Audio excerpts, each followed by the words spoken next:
హల్లెలూయా. దావీదంట 24 గంటలు హతం చేసుకుంటూ కూర్చున్నాడంట. ఎట్లా చంపాలి ఇప్పుడు మనము? ఎవరిని చంపాలి? ఎట్లా చంపాలి ఇప్పుడు మనము? ఖడ్గం ఉపయోగించాలి. ఏంటి ఖడ్గం? నీ నాలుకే ఖడ్గం. హల్లెలూయా. ఏంటి ఆయుధాలు అంటే నీ మాటలే ఆయుధాలు. హల్లెలూయా. ఏవి ఉండకూడదో వాటిని శపించో. హల్లెలూయా. ఏ దయ్యంగాడు నీ దగ్గర నుంచి మోసం చేసి తీసుకున్నాడు, నీ డబ్బు ఏ దయ్యంగాడి దగ్గర ఉందో, నీ బంగారు ఏ దయ్యంగాడి దగ్గర ఉందో, నీ పిల్లలు ఏ దయ్యంగాడు యొక్క స్వాధీనంలో ఉన్నారో, నీ తల్లిదండ్రులు ఏ దురాత్మ యొక్క ఆ యొక్క కబంధ హస్తాల్లో వారు ఉన్నారో, ఇంకా రక్షించబడలేదో వారు, చూడు వాడిని చూడు, వాడిని చూసి వాడిని కొట్టు, వాని ప్రభావాన్ని చంపివేసాయి, వాని యొక్క ఆధిపత్యాన్ని చంపివేసాయి, వాని యొక్క డొమినియన్ చంపివేసాయి, వాని యొక్క రాజ్యాన్ని నాశనం చేయి. ఎలా నాశనం చేస్తాం? మాట్లాడి. జీవ మరణములు ఎవరి వశమో? 4 వశము. Do some killing in your prayer.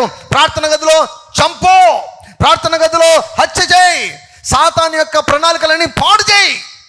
You do it in your prayer. అక్కడే అయిపోవాలి. అక్కడే మనకి ఆజ్ఞాపించు. అక్కడే మర్యాదగా నువ్వు ఏమేమి తీసుకుని వెళ్ళవో రా, చెల్లించి వెళ్ళిపో, 7 అంతలు చెల్లించి వెళ్ళిపో. ఇవన్నీ ప్రార్థనా గదిలోనే జరగాలి. పోరాటం అన్నటువంటిది ప్రార్థనా గదిలోనే జరగాలి. హల్లెలూయా. హల్లెలూయా. యేసుక్రీస్తు ప్రభు అదే రీతిగా యుద్ధం చేశాడు. దావీదులాగా ఖడ్గం పట్టుకొని యుద్ధం చేయలేదు, కానీ ఆయన ప్రార్థనా గదిలో ఆయన యుద్ధం చేశాడు. అరణ్యంలో ఆయన యుద్ధం చేశాడు. గెత్సెమనే తోటలో యుద్ధం చేశాడు. 3 గంటలు పోరాడాడు. ఒత్తిడి వచ్చింది. పోరాడు. Prayer it's a fight. ఒక తీర్మానం చేసుకోండి. ఈరోజు దగ్గరికి వచ్చేసాం మనం. హల్లెలూయా. 5 నిమిషాలు ఉంది అంతే. 2024 5 నిమిషాలు ఉంది. జస్ట్ 5 minutes ఉంది. దగ్గరికి వచ్చేసాం. తీర్మానం చేసుకోండి. దానియేలు ప్రార్థన పడుతో సహవాసం చేసిన 3 కూడా ఏమయ్యారు? 3 ప్రార్థన పరులయ్యారు. హల్లెలూయా. నేను నమ్ముతున్నా ఈ అభిషేకం ఖచ్చితంగా మీకు అంటుకుంటుంది. ఇప్పుడు నేను ప్రార్థన చేయకుంటే మీకు అంటుకోదు, కానీ నేను ప్రార్థన చేస్తే ఖచ్చితంగా మీకు ఆశ కొంటే మాత్రం ఖచ్చితంగా అంటుకుంటుంది. హల్లెలూయా. దేవునితో సమయం గడపడం చాలా చాలా ప్రాముఖ్యం ఉంది. వెన్ యూ వర్షిప్ గాడ్ 24 గంటలు ఎప్పుడైనా ఆరాధించావా? ఈ సంవత్సరం చాలా రికార్డులు బ్రేక్ చేద్దాం అనుకుంటున్నా. నా ప్రార్థన టైంలో చాలా నా రికార్డులు నేనే తిరగరాద్దాం అనుకుంటున్నా. హల్లెలూయా. దావీదు దివారాత్రము ఏం చేశాడు? దివారాత్రం పోరాడాడు దావీదు. నేను దివారాత్రం ఆరాధించాలి, దివారాత్రం నేను స్తుతించాలి. ఇప్పుడు అడగాల్సిన అవసరం ఏం లేదు. ఒక్కసారి అడిగేస్తే చాలు. చాలా విషయాలు ఒక్కసారి అడిగితే చాలు. చాలా విషయాలు ఒక్కసారి అడిగితే చాలు. ఇక మనం చేయాల్సిందంతా ఏంటి? స్తుతించాలి. నీవు స్తుతిస్తూ ఉంటే నువ్వు కోల్పోయినవన్నీ కూడా నీ దగ్గరికి పరిగెత్తుకొని వస్తాయి. ఒక క్లూ చెప్తాను మీకు. లూకాసు వార్త 4వ అధ్యాయం తర్వాత చదువుకోండి. లూకాసు వార్త 4వ అధ్యాయంలో సాతాను యేసుక్రీస్తు ప్రభును యెరూషలేము కొండ మీదకి తీసుకుని వెళ్ళి ఏం చేస్తాడు? ఆ లోక మహిమలన్నీ కూడా చూపించి ఏమంటాడు తెలుసా? యేసు, నజరేయుడైన యేసు, నీవేం చేస్తావంటే నీకే మహిమ, నీకే ఘనత, నీకే స్తోత్రం అని నన్ను ఆరాధించు అన్నాడు. అర్థమైందండి? నన్ను వర్షిప్ చేయి, నన్ను ఆరాధించు, నీకు ఏమి కావాలంటే అవి ఇస్తాను అన్నాడు. లోక మహిమను నీకు ఇస్తాను, అధికారాన్ని నీకు ఇస్తాను, నీకు ఏం కావాలంటే అది నీకు ఇస్తాను అన్నాడు. అది ఒక spiritual principle. In the same way దాన్ని మనము ఇలా అన్వయించుకుందాం. నీవు అదే రీతిగా యేసయ్య దగ్గర కూర్చొని, యేసయ్య పాదాల దగ్గర కూర్చొని పూర్ణ హృదయంతో, పూర్ణ మనసుతో ఆయనను ఆరాధిస్తే ఆయన ఏం చేస్తాడు? నీకు కావాల్సినవన్నీ నీకు ఇచ్చేస్తాడు ఆయన. హల్లెలూయా. సో కాబట్టి you worship God and restore everything. దావీదు సమస్తమును తిరిగి సంపాదించుకున్నాడు. నీవు తిరిగి సమస్తమును సంపాదించుకోవాలంటే దేవుని యొక్క సన్నిధిలోకి వెళ్ళి దేవుని యొక్క సన్నిధిలో ఆయనను ఆరాధించు, దివారాత్రములు ఆరాధించు. నిజంగా విశ్వాసం నేను ఒకటి చెప్తాను చూడండి. ఇప్పుడు సైతాన్ గాడికి పగలు రాత్రి ఏమైనా తేడా ఉన్నాయా? మనకు చీకటి కాబట్టి అట్లా అనిపిస్తుంది. చీకటి కాబట్టి మనకు తేడా అనిపిస్తుంది. వాడికి ఏం లేదు, వాడికి మొత్తం చీకటే. పగలు రాత్రి వాడికి ఏం తేడా లేదు. దేవునికి కూడా పగలు రాత్రి ఏం తేడా లేదు. విశ్వాసులకు పగలు రాత్రి తేడా ఉండకూడదండి. కొన్ని సీజన్స్లో మనం అందుబాటులో ఉండాలి దేవునికి. దేవుడు ప్రార్థన చేయంటే రాత్రంతా మేలుకొని ప్రార్థన చేయాలి. ఆరాధించమంటే రాత్రంతా మేలుకొని ఆరాధించాలి. ఇట్లాంటి నీ రికార్డులు నువ్వే బ్రేక్ చేసుకోవాలి. బయటకు చెప్పుకోవద్దు, బయటకేం చెప్పుకోవద్దు. అది నీకు దేవునికి దయ్యంగాడికి సంబంధించిన విషయం. ఇప్పుడు ఇదేనా నేను ఎందుకు చెప్పానంటే, ఒకరిద్దరైనా అలా చేసినా కూడా ఏమండి, వాని రాబో రోజులో దేవుడు గొప్పగా వాడుకుంటాడు. హల్లెలూయా. సాక్రిఫైస్ ఉండాలండి, సమర్పణ ఉండాలండి.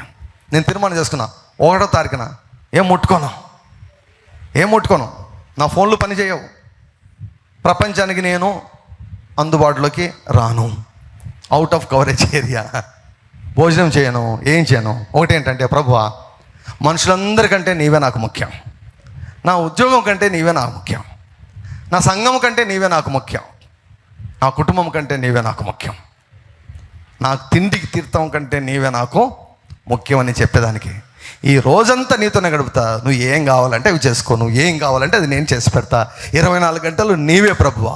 తొలి 24 గంటలు దేవునికి ఇద్దామని నేను తండ్రి కుమార పరిశుద్ధాత్మ ఎదుట నన్ను ప్రతిష్ఠించుకున్నాను. దేవుడు మిమ్మల్ని కూడా ఏమండి ప్రేరేపించి ఆ రీతిగా దేవుడు కార్యము చేయను కాక. Hallelujah. What did you lose? ఏమేం పోగొట్టుకున్నావు? ఎంతకాలంగా సాతాను కూడా దొంగిలిస్తూనే ఉన్నాడా? పోగొట్టుకున్నావా? అయితే దేవుడు పోగొట్టుకున్న వాటిని మరలా ఇచ్చే దేవుడు ఉన్నాడని లోకానికి తెలియజేసేదానికి నిన్ను నీవు ప్రోత్సాహపరుచుకొని దేవుని వెదకి ఆయన నడిపింపును పొందుకొని అలాగే కూర్చోవద్దు, ముందుకు వెళ్ళు. మార్గంలో దేవుడు ఎవరినైనా ఏమండి తారసపడేటట్లు చేశాడంటే, వారికి ఏదైనా అవసరం ఉందంటే నీకు తోచిన సహాయం నువ్వు చేయి. అలాగే ముందుకెళ్ళు, తరుము, వెంటాడు, స్వాధీనం చేసుకో, నీ వీధిని స్వాధీనం చేసుకో. కొన్నిసార్లు ప్రాబ్లం ఏంటో తెలుసా? కడుపు నిండా తిండి దొరికింది, ఏమండి ఉండేదానికి ఇల్లు, తిండి, ఉద్యోగము, జీతము, అంతే. మన వాళ్ళు సెటిల్ అయిపోతారు. ఇంకా ఏం కాబట్టి అది ఏం అవసరం లేదు. ఎవడు ఎట్లా పోయినా నో ప్రాబ్లం, ఎవరు నరకానికి పోయినా నో ప్రాబ్లం. మనం బాగుంటే చాలు, బాగున్నాం, దేవుడు ఇచ్చాడు, దేవునికి స్తోత్రం, ఇక్కడ ఆగిపోయారు. No, we should not be like that. మనం స్వాధీనం చేసుకోవాలి, మన కుటుంబాన్ని స్వాధీనం చేసుకోవాలి, మన వీధులను స్వాధీనం చేసుకోవాలి, తాడిపత్రిని స్వాధీనం చేసుకోవాలి, అనంతపురంను స్వాధీనం చేసుకోవాలి, భారతదేశాన్ని స్వాధీనం చేసుకోవాలి. హల్లెలూయా. ఆరోగ్యాన్ని స్వాధీనం చేసుకోవాలి, పోగొట్టుకున్న డబ్బును స్వాధీనం చేసుకోవాలి, పోగొట్టుకున్న బంగారును స్వాధీనం చేసుకోవాలి, పోగొట్టుకున్న పిల్లలను స్వాధీనం చేసుకోవాలి, పోగొట్టుకున్న భవిష్యత్తును స్వాధీనం చేసుకోవాలి. What ever you have lost, what ever the devil has stolen from your life, నీ జీవితం నుంచి ఏమేమి అపవాది దొంగిలించాడు వాటన్నిటినీ కూడా తరుము, వెంటాడు, స్వాధీనం చేసుకో. అందరు చెప్పండి, నేను యేసు నామములో తరుముతాను, వెంటాడుతాను, పోగొట్టుకున్నవన్నీ స్వాధీనము చేసుకుంటాను. ఆమేన్. హల్లెలూయా. ఇబ్బందులు పడినటువంటి దావీదును, అవమానపరచబడినటువంటి దావీదును, హేళన చేయబడినటువంటి దావీదును, తృణీకరించబడినటువంటి దావీదును, భయపడినటువంటి దావీదును, చావు బ్రతుకుల మధ్య కొట్టాడినటువంటి దావీదును మనం చూసాం. అయితే దావీదు ఏమండి, యెహోవా యొద్ద విచారణ చేయువాడు. Hallelujah. Strengthen yourself to arise to seek to hear and chase, help to be helped, chase to possess, and declare that the God whom you serve is a God of restoration. Hallelujah. నిన్ను నీవు బలపరుచుకొని లేచి దేవుని యొక్క నడిపింపు కొరకు వెతుకు, ఆ నడిపింపును పొందుకొని వెంటాడు, వేటాడు, తరుము, అవసరమైన వారికి సహాయమును చేసి సహాయమును పొందుకో. మార్గంలో నీకు సంబంధించినవన్నీ స్వాధీనం చేసుకో. ఏ ఆశీర్వాదాలపైన నీ పేరు ఉందో ఆ ఆశీర్వాదం ఎక్కడ ఉన్నా కూడా స్వాధీనం చేసుకో. స్వాధీనం చేసుకొని నీవు సేవించే దేవుడు పోగొట్టుకున్న వాటిని మరలా చేతులు పెట్టే దేవుడని లోకానికి ప్రకటించమని పరిశుద్ధాత్ముడు చెబుతున్నాడు. హల్లెలూయా. సో పోగొట్టుకున్నవన్నీ నువ్వు సంపాదించుకోవాలి అంటే దావీదు చేసినట్లు మనం చేయాలి. ఎందుకు దేవుడు ఈ మాటలు వ్రాయించాడు అంటే దావీదుకు ఇటువంటి అనుభవాలు వచ్చాయి. ఇటువంటి అనుభవాలు వచ్చినప్పుడు దావీదు ఇలా చేశాడు. దావీదు ఇలా చేసినప్పుడు తను పోగొట్టుకున్నవన్నీ మరలా పొందుకున్నాడు. ఈలాగున దావీదు చేసి తన భార్యలను, తన కుమారులను, తన కుమార్తెలను, తమ సొమ్మునంతటిని కూడా ఆయన తిరిగి సంపాదించుకొనెను. సమస్తమును దావీదు తిరిగి సంపాదించుకొనెను. ఆ మాట దేవుడు ఎందుకు వ్రాయించాడంటే నీవు కూడా సమస్తమును తిరిగి సంపాదించుకోవచ్చు. నీ ఆరోగ్యమును సంపాదించుకోవచ్చు, నీ ఐశ్వర్యమును సంపాదించుకోవచ్చు, నీ పేరును సంపాదించుకోవచ్చు, నీ పిల్లలను సంపాదించుకోవచ్చు, నీకు ఫ్రెండ్స్ను సంపాదించుకోవచ్చు. Hallelujah, hallelujah. Whatever you have lost, నీ అభిషేకాన్ని సంపాదించుకోవచ్చు, నీ పిలుపుని సంపాదించుకోవచ్చు, నీ తలాంతును సంపాదించుకోవచ్చు, నీ భవిష్యత్తును సంపాదించుకోవచ్చు, కోల్పోయిన సంవత్సరాలను కూడా సంపాదించుకోవచ్చు. హల్లెలూయా, హల్లెలూయా. ఒకవేళ గతం గురించి నువ్వు విచారపడుతున్నావేమో, బాధపడుతున్నావేమో, నేను చదువుకుంటే బాగుండు, నా తల్లిదండ్రులు సరిగా నన్ను చూసుకోలేదు, నేను బాగా చదివింటే బాగుండని గతం గురించి నువ్వు రిగ్రెట్ అవుతున్నావేమో. ఏమీ రిగ్రెట్ కావద్దు. ఒక సామెత ఉంది. ఏం సామెత తెలుసా? రోల్స్ రాయ్స్ కార్ నడిపితే అంట నీ డిగ్రీల గురించి ఎవరు అడగారంట, అంటే నువ్వు ఎంత చదువుకున్నావని ఎవరు అడగారంట. హల్లెలూయా. రోల్స్ రాయ్స్ అంటే అదేందబ్బా రోలు అనుకుంటున్నారేమో. సరే, మీకు అర్థమయ్యే భాషలో చెప్పాలంటే ఒక ఫార్చునర్ కార్ అనుకోండి. నా ఫార్చునర్ కార్ అంటే దయ్యంగాడికి ఎంత అసూయనో, ఎంత ఓర్వలేడు. అదేంటో నేను సంతోషంగా ఉంటే వాడు తట్టుకోలేడు. నిజంగా తట్టుకోలేడు. సంతోషంగా ఉంటే అస్సలు తట్టుకోలేడు. ఎవరెవరైనా సంతోషంగా ఉంటే తట్టుకోలేరు, వారంతా దయ్యంగా సంబంధులు అనమాట. అర్థమైపోతుంది నాకు. నువ్వు ఫార్చునర్ కారు తోలుతున్నావు అనుకో, నీ డిగ్రీ అడగరు ఎవరు. నువ్వు చదువుకోలేకపోయినా నేను డాక్టర్ అంటే బాగుండే, ఇంజనీర్ అంటే బాగుండే, నువ్వు బాధపడాల్సిన అవసరం లేదు. నువ్వు దేవుని దగ్గరికి రా. నీ భవిష్యత్తును వాడు దొంగిలించాడు కదా, ఆ భవిష్యత్తును దేవుడు మరలా నీకు ఇస్తాడు. హల్లెలూయా. దావీదు ఈలాగున చేసి సమస్తమును తిరిగి సంపాదించుకున్నాడు. ఇమాజిన్ చేయండి, దావీదు సంపాదించుకున్నాడు. అప్పుడు దావీదు పరిస్థితి ఎలా ఉంటుంది? దావీదు ముఖం ఎలా ఉంటుంది? దావీదు నడక ఎలా ఉంటుంది? దావీదు ఆలోచనలు ఎలా ఉంటాయి? హల్లెలూయా. అంతవరకు ఎలా ఉండేది పరిస్థితి? అంతవరకు ఎలా ఉండేది? అంతవరకు ఎంత స్ట్రెస్ ఉండేది? ఇప్పుడు మొత్తం సంపాదించుకున్నాడు. అది గమ్యానికి చేరాలండి. గమ్యానికి మనం చేరాలి. మనం పోగొట్టుకున్న సమస్తాన్ని మనం తిరిగి సంపాదించుకోవాలి. హల్లెలూయా. ఇక్కడ ఒక 2 మాటలు చూపిస్తాను మీకు. 18వ వచనం. ఈలాగున 1 సమూయేలు 30వ అధ్యాయము 18వ వచనం. ఈలాగున దావీదు అమాలేకీయులు దోచుకొని పోయిన దానంతటిని తిరిగి తెచ్చుకొనెను, మరియు అతడు తన 2 భార్యలను రక్షించను. కుమార్తెలేమి దోపుడు సొమ్మేమి, వారు ఎత్తుకొని పోయిన దానినంతటిలో కొద్దిదేమి గొప్పదేమి ఏదియో తక్కువ కాకుండా దావీదు సమస్తమును తిరిగి సంపాదించుకొనెను. హల్లెలూయా. దావీదు సంపాదించుకున్నాడు అంటే నీవు కూడా సంపాదించుకోగలవు అని అర్థము. హల్లెలూయా. చెప్పండి, నేను కూడా సమస్తమును సంపాదించుకొనగలను. హల్లెలూయా. అక్కడితో ఆగిపోలేదు. 20వ వచనం చూడండి. మరియు దావీదు అమాలేకీయుల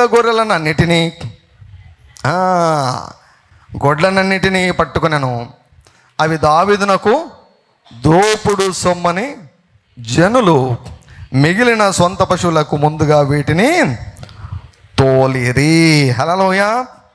ఇప్పుడు చూడండి, దావీదు పోగొట్టుకున్న వాటిని మాత్రమే కాదు, అమాలేకుల ఆస్తిని కూడా దేవుడు దావీదు చేతిలో పెట్టాడు. హల్లెలూయా. దాన్నే వడ్డీ అంటాం. దేవుడు వడ్డీ చెల్లిస్తున్నాడు దావీదుకు. అమాలేకీయులు దావీదు మీద దాడి చేసినందుకు వారు మూల్యము చెల్లించుకున్నారు. 26వ వచనం దగ్గరకు వద్దాం. 26వ వచనం దగ్గర, దావీదు సిక్లగునకు వచ్చినప్పుడు దోపుడు సొమ్ములో కొంత దోపుడు సొమ్ములో, అందరు చెప్పండి, దోపుడు సొమ్ములో కొంత అంటే ఇది ఏంటి, ఎవరిది తెలుసా? ఇది అమాలేకుల ఆస్తి. ఇది అమాలేకుల ఆస్తి. ఇప్పుడు ఈ అమాలేకీయులు కేవలము దావీదు తన యొక్క జనుల యొక్క ఆస్తిని మాత్రమే కాదు, ఫిలిస్తీన్ల ఆస్తిని కూడా దోచుకుని పోయారు వాళ్ళు. సిక్లగును మాత్రమే కాదు, ఫిలిస్తీన్ల ఆస్తిని కూడా దోచుకుని పోయారు. ఇప్పుడు దావీదుకు ఏమేమి దొరికింది తెలుసా? దావీదు పోగొట్టుకున్నవన్నీ దొరికాయి, ఫిలిస్తీన్ల ఆస్తి దొరికింది, అమాలేకుల ఆస్తి దొరికింది. 3 రకాల సొమ్ములు దొరికాయి దావీదుకు. ఆ సొమ్ము తీసుకొని సిక్లకు వచ్చారు. సిక్లకు వచ్చిన తర్వాత ఆ పదం చూడండి, దోపుడు సొమ్ములో కొంత, అందరు చెప్పండి, కొంత తన స్నేహితులైన యూదా పెద్దలకు ఏర్పరిచి యెహోవా శత్రువుల యొద్ద, హల్లెలూయా, యెహోవా శత్రువుల యొద్ద నేను దోచుకున్న సొమ్ములో కొంత ఆశీర్వాద సూచనగా మీకు ఇచ్చుచున్నానని చెప్పి వారికి పంపించాను. మొత్తం సీన్ అంతా రివర్స్ అయిపోయింది. ఇప్పుడు దావీదు చేతులకి దండిగా డబ్బు వచ్చాయండి, చాలా డబ్బు వచ్చింది, చాలా బంగారు, చాలా వెండి వచ్చింది, చాలా డబ్బు, చాలా ఆస్తి వచ్చేసింది.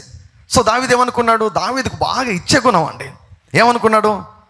వెంటనే స్విస్ బ్యాంకులో వేసుకుందాం అనుకున్నాడా? సింగపూర్ బ్యాంకులో వేసుకుందాం అనుకున్నాడా? ఎవరికి తెలియకుండా సీక్రెట్గా రహస్యంగా పెట్టుకుందాం అనుకున్నాడా? లేదు లేదు లేదు లేదు. దావీదు ఎందుకు అత్యంత ఐశ్వర్యవంతుడు అయ్యాడో తెలుసా? దావీదు మరణించే నాటికి దావీదు అత్యధికమైనటువంటి ఐశ్వర్యంతో ఉన్నాడు. హల్లెలూయా. ఎందుకంటే తెలుసా? దావీదుకు ఇచ్చే గుణం ఉంది. దావీదుకు దోపుడు సమస్తే ఎవరు గుర్తుకొచ్చారు? తన స్నేహితులు గుర్తుకొచ్చారు. స్నేహితులు గుర్తుకొస్తే వారికి ఎంత పంపించాడు? కొంత. మనం అనుకుంటాం 100 రూపాయలు 200 అనుకుంటామా? కొంత పంపించాడు. చూడండి ఎంతమందికి పంపించాడు చూడండి.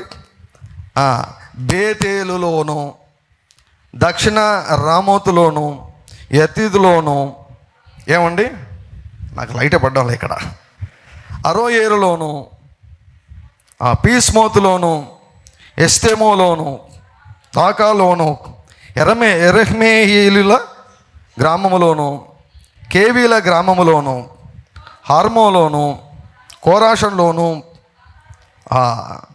హెబ్రోనులోను.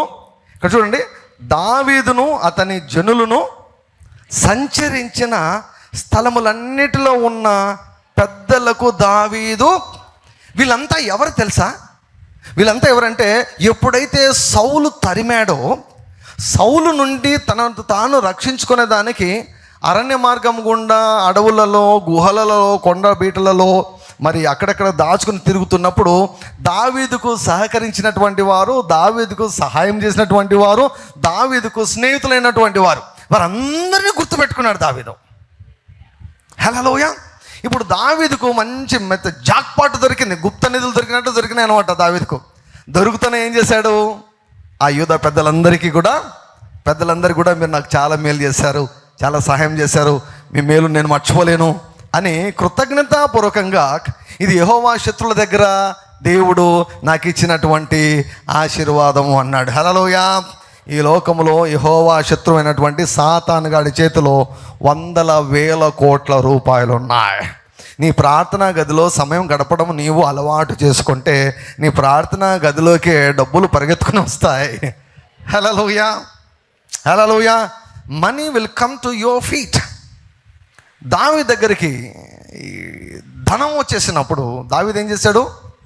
యూదా పెద్దలందరికీ, అంటే ఇన్ని గ్రామాల్లో ఉన్నటువంటి పెద్దలందరికీ డబ్బు పంపించాడు. ఎంత పంపించాడు చూడండి, ఎంత డబ్బు వచ్చింది. ఇన్ని గ్రామాలు, ఎవరో 1-2 స్నేహితులేమో అనుకుంటాం మనం చదివితే అలా అనిపిస్తుంది, కానీ ఎన్ని గ్రామాలకు పంపించాడు, ఇన్ని గ్రామాల వారికి అందరికీ ధనం పంపించాడు.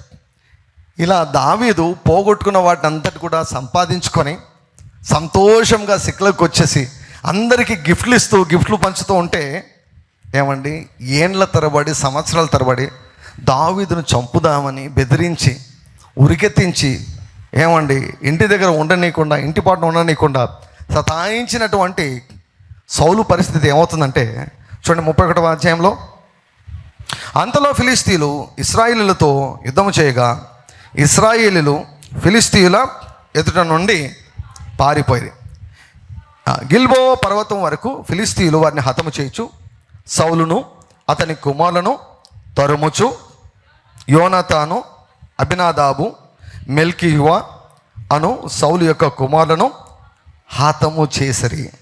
యుద్ధములో సౌలు ఓడిపోచుండగా అతడు అంబులు వేయి వారి కంటబడి వారి చేత బహు గాయములందెను. అప్పుడు సౌలు, సున్నతి లేని వీరు వచ్చి నన్ను పొడిచి అపహాస్యము చేయకున్నట్లు నీ కత్తి దూసి దాని చేత నన్ను పొడుమని తన ఆయుధములను మోయవంతో చెప్పగా అతడు భయము చేత అలాగూ చేయనొల్లకుండెను. గనుక సౌలు తన కత్తి పట్టుకొని దాని మీద పడెను. పౌలు మరణమాయనని అతని ఆయుధం మోయేవాడు తానును తన కత్తి మీద పడి అతనితో కూడా మరణమాయను. 6వ వచనం అందరం కలిసి చదువుదామండి.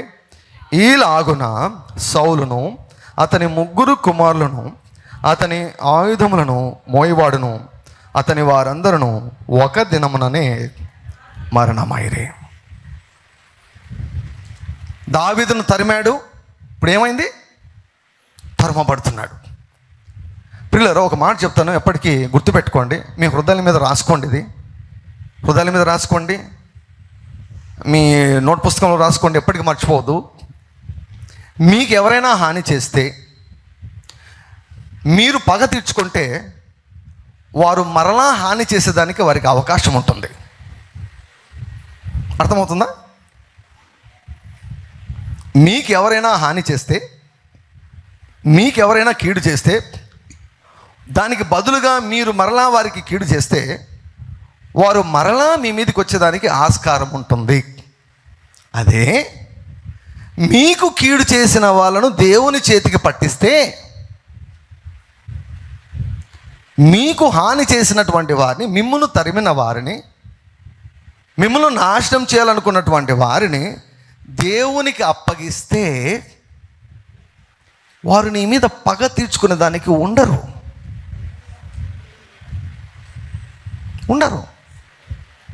నీవు పగ తీర్చుకుంటే వారు మరలా నీ మీదకి వస్తారేమో, కానీ దేవుడు పగ తీర్చుకుంటే వారు భూమి మీద ఉండరు. చదివింది అదే భాగం. ఎన్ని ఏండ్లు సతాయించాడు కదా సౌలు దావీదును, కత్తితోనే కదా, వెంటాడి తరిమి తరిమి తరిమి తరిమి తరిమి తరిమి రోజు రోజుకు హృదయాన్ని కఠినం చేసుకున్నాడు. దావీదు అంటున్నాడు, నా వల్ల నీకు ఏ హాని లేదు, నన్ను ఎందుకు ఇలా తరుముతున్నావు? ఇంటి పంట నేను ఉండలేకుండా ఉన్నాను, నా దేవుని ఆరాధించేదాన్ని కూడా వీలు లేదు, ఇల్లు వాకిలు లేకుండా అయిపోయింది నాకు, నన్ను ఎందుకు తరుముతున్నావని ఎంత మొత్తుకున్నా, ఎంత బాధపడినా కూడా సౌలు వినకుండా దావీదును చంపాలనే తీర్మానం చేసుకున్నాడు. చంపాలనుకున్నాడు. దావీదు ఏమన్నాడు? నీకు నాకు యెహోవా తీర్పు తీర్చునుగాక అన్నాడు. నా చేతికి నిన్ను అప్పగించాడు, కానీ నేను నిన్ను ముట్టుకోను, నేను పగ తీర్చుకోను. నా దేవుడు నా పక్షంగా పగ తీర్చుకుంటాడు. దేవుడు పగ తీర్చుకుంటే ఎట్లుంటుందో ఈ వాక్యం చూస్తే తెలుస్తుంది. ఒకటే రోజు సౌలు 3 కుమారులు ఒకటే రోజు చనిపోయారు. ఓ వైపేమో దావీదు ఏమండి సంతోషంతో సంబరాలు జరుపుకుంటూ ఉన్నాడు, ఆనందిస్తూ ఉన్నాడు. దోపుడు సొమ్ము వచ్చేసింది, ఏమంటే ట్రిపుల్ బ్లెస్సింగ్ వచ్చేసింది. తన ఆస్తిని సంపాదించుకున్నాడు, ఫిలిస్తీయుల ఆస్తి దొరికింది, అమాలేకుల ఆస్తి దొరికింది. 2 రకాల అందం, అంటే పోయినవి మళ్ళీ పొందుకుంటే భలే సంతోషం కదా. మనకి ఏదైనా మిస్ అయిపోయింది అనేది మళ్ళీ దొరికిందంటే చాలా సంతోషం. మిక్కిలి దుఃఖపడినటువంటి దావీదు ఇప్పుడు మిక్కిలి సంతోషపడుతున్నాడు. హల్లెలూయా. అందుకే ప్రియులారా, వదిలిపెట్టవద్దు. మీరు అనుకున్నది సాధించేంత వరకు మీరు వదిలిపెట్టద్దు. దేవుడు మీకు ఏం చెప్పాడో దాన్ని పట్టుకొని ఆ వాక్కు నెరవేరేంత వరకు కష్టపడు, వర్క్ హార్డ్, వేటాడు. దివారాత్రములు దేవుడు తను ఏర్పరచుకున్న వారు దివారాత్రములు మొరపెడుచుండగా ఆయన వారికి న్యాయం తీర్చాడా? మొరపెట్టు దివారాత్రములు, పగలు రాత్రి తేడాలను పక్కన పెట్టేసి కూర్చో దేవుని యొక్క సన్నిధిలో, ప్రభువా యేసయ్యా మొరపెట్టు. ఇశ్రాయేలీయులు మొరపెట్టే ఇశ్రాయేలీయులను ఐగుప్తుల చేతి నుంచి విడిపించి విశాలమైనటువంటి మంచి దేశంలో ఇశ్రాయేలీయులను ప్రవేశపెట్టాడు. హల్లెలూయా. ఇక్కడ దావీదుకేమో హెచ్చింపు, అక్కడ సౌలుకేమో నిత్య అవమానము. నిత్య అవమానము. సౌలు జీవితం చూడండి ఎలా ముగిసిందో. ఎప్పుడు మారిండకూడదు సౌలు? ఎన్ని సంవత్సరాలు దేవుడు అవకాశం ఇచ్చాడు, అన్ని సంవత్సరాల్లో పశ్చాత్తాపడి ఉండొచ్చు కదా. బతికుండేవాడు, ఇంకా చాలా కాలం బ్రతికుండేవాడు. దావీదు రాజు అంటే ఖచ్చితంగా దావీదుకు చాలా గౌరవం కదండి. అభిషేకించబడినవారంటే సౌలును బాగా చూసుకునేవాడు. ఎంతైనా మామ కదా, బాగా చూసుకునేవాడు. ఏమండి, శత్రువునే బాగా చూసుకున్నటువంటి వాడు, ఐగుప్తుని గురించే పట్టించుకున్నటువంటి వాడు, అభిషేకించబడినటువంటి యెహోవా చేత అభిషేకించబడినటువంటి తన మామను చూసుకోడా బ్రహ్మాండంగా చూసుకునేందరు. సింహాసనం దావీదుకి ఇచ్చేసి, ఈ సింహాసనం మీద కూర్చునే దానికి నాకు అర్హత లేదు, నీకు అర్హత ఉంది, నిన్నే దేవుడు అభిషేకించాడు అని చెప్పి దావీదుకి సింహాసనం ఇచ్చి వెళ్ళి పక్కకి వెళ్ళిపోయింటే బతికిండేవాడు.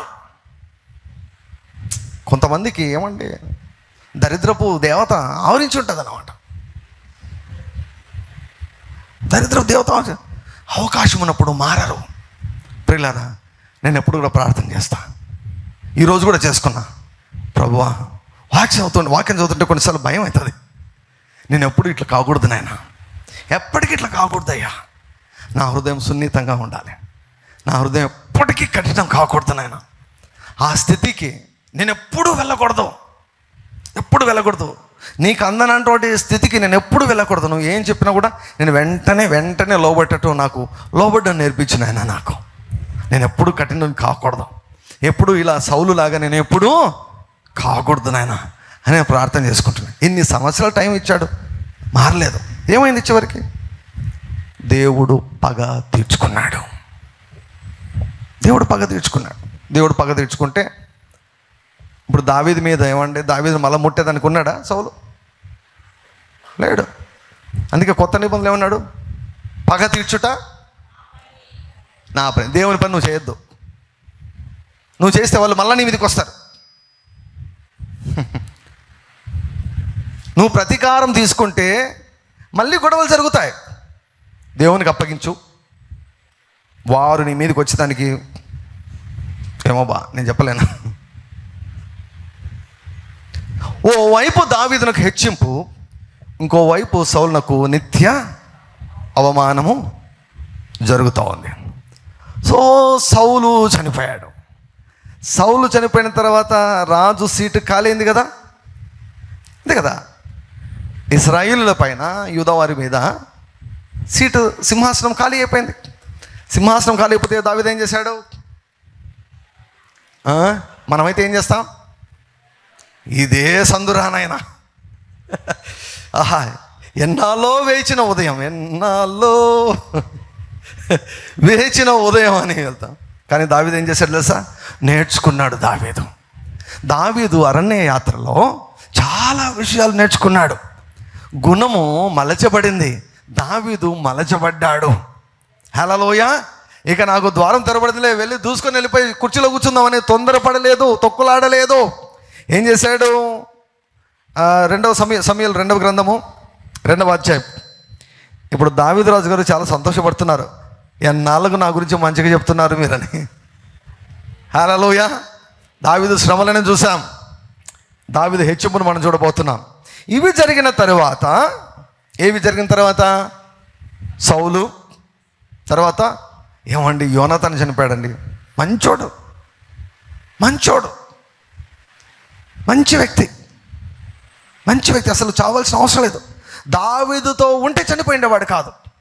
అక్కడ ఏమొచ్చింది? సెంటిమెంట్ అడ్డం వచ్చింది. నాన్న కదా,